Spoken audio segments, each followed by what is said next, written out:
जा जाके एक मरतबा चेहरा वेख लै फिर निकाह करे, चेहरा एक मरतबा वेख लै फिर निकाह करे, चेहरा एक मरतबा वेख लै। मेरे अल्फाज नहीं, मेरे महबूब दे अल्फाज ने, रवाए सुनन निसाई दे अंदर सही सन्नत दे नाल मेरे पैगंबर ने फरमाया निकाह होने तो पहले एक मरतबा अपनी होने वाली बीवी दा चेहरा वेख लै।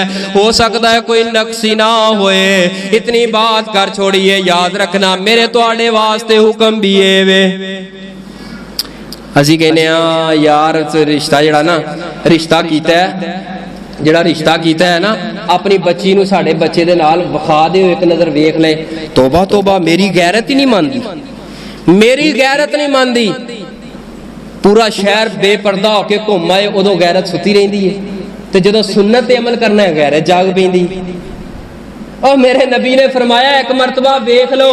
एक जगह ते ना साडे अपने अजीज़ां दा रिश्ता तय होया, तो उस रिश्ते के अंदर मैं ना तय हो गया, असी दिन रखन गए तो दिनों के मैनू लै गए हजरत कारी साहब तुसीं आओ ते नाल दुआ दुआ कर दी, तो मैं चला गया। खैर तो उत्थे जाके ना कोई शर्तां लिखाउण लग पे, ते मैं क्या अल्लाह दे बंदेओ बच्चे नूं ना बच्ची विखा दिओ ते बेहतर है, तुसीं विखा दिओ ना, सानू ना विखाओ, ना साडा हक है वेखण दा, ना इहदे बच्चे दे भरावां दा हक है, इन्हां दीयां भैणां नूं इहदी मां नूं विखा दिओ ते उस बच्चे नूं विखा दिओ। कहण लगे ना ना ना ना ना ना असीं ये काम नहीं करना। है कौन सी? है अहले हदीस सन, है अहले हदीस सन, यानी कि हदीस वाले सन। जदों उन्हां नूं मैं हदीस सुनाई कहंदे ना ना ना ना असीं ये काम नहीं करना।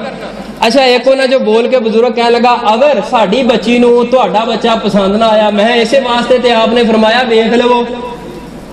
मैं क्या हूं कह रहे हो ना तुसी, अगर तुहाडी बच्ची नूं उन्हां दा बच्चा पसंद ना आया, मैं अच्छा है बेहतर है रिश्ता ना होएगा, जे बाद अंदर पसंद ना आया तो बदलाओ की करोगे फिर?